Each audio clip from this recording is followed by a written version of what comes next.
বাংলাদেশ বিখ্যাত হয়ে গেছে সারা দুনিয়া জুড়ে, শুধু ভুয়া কাগজের জন্য।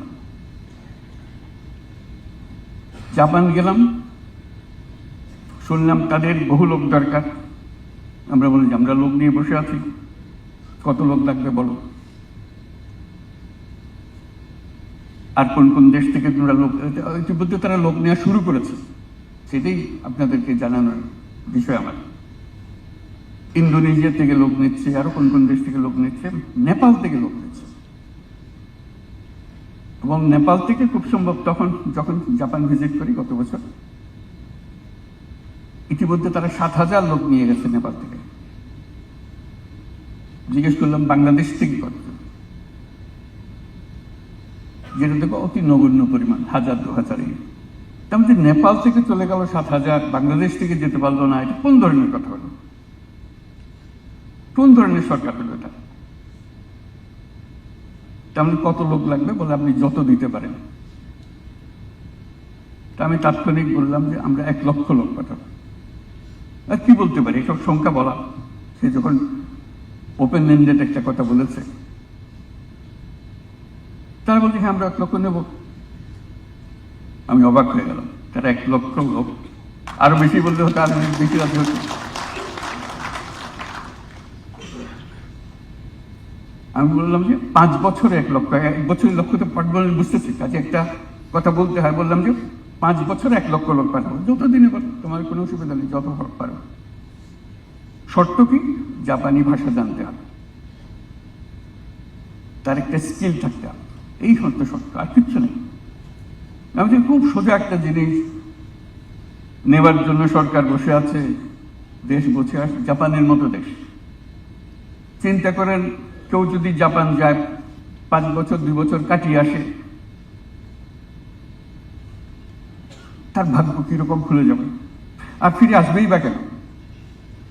বল যারা এসছে তারা এখানে থেকে যায়, তাদেরকে জাপান ফেরত যেতে দেয় না, তার লোক দরকার। তাহলে আরো মজার কথা, এরকম লক্ষ লক্ষ লোক দরকার। আর আমাদের লোক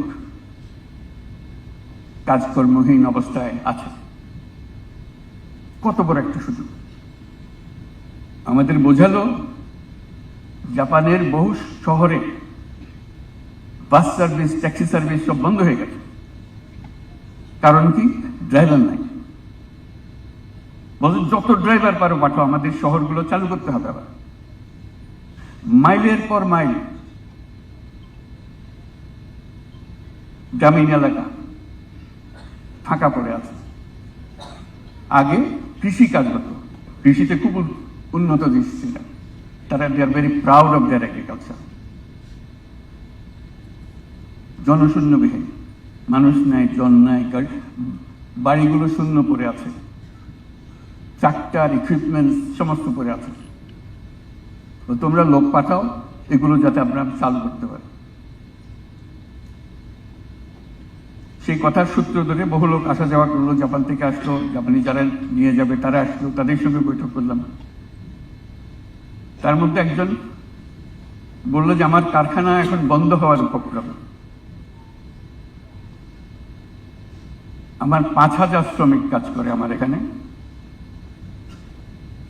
তার অর্ধেকেরও বেশি এখন 70 বছর পার হয়ে গেছে, আমি আর বেশি দিন ধরে রাখতে পারবো না, তারা অনেক আগে রিটায়ার করার কথা, তাদেরকে আমি ধরে রাখছি, আমার কারণে আছে, কিন্তু 70 বছর পরে আর রাখা সম্ভব হবে না, আমার কারখানা বন্ধ করে দিতে হবে, আমার এই লোকটাও। এরকম বহু কারখানা ইতিমধ্যে বন্ধ হয়ে গেছে, লোক নাই। এক অদ্ভুত পরিস্থিতি। কাজে এই পরিস্থিতির মোকাবেলায় আমরা কত দূরে আছি, যেখানে পাওয়ার জন্য লোক আগ্রহ করে বসে আছে, আমরা পাচ্ছি না। কেন পাচ্ছি না? তার মধ্যে একটা বড় করুণ কাহিনী। সে করুণ কাহিনীর একজন সাক্ষী এখানে উপস্থিত আছে, লুৎফে। মিডল ইস্টে যাই, যে দেশে লোক পাঠাতে যাই, প্রথম কথা হলো তোমাদের কাগজপত্র সব জাল, নকল, ভেজাল, ভুয়া। বাংলাদেশ বিখ্যাত হয়ে গেছে সারা দুনিয়া জুড়ে, শুধু ভুয়া কাগজের জন্য।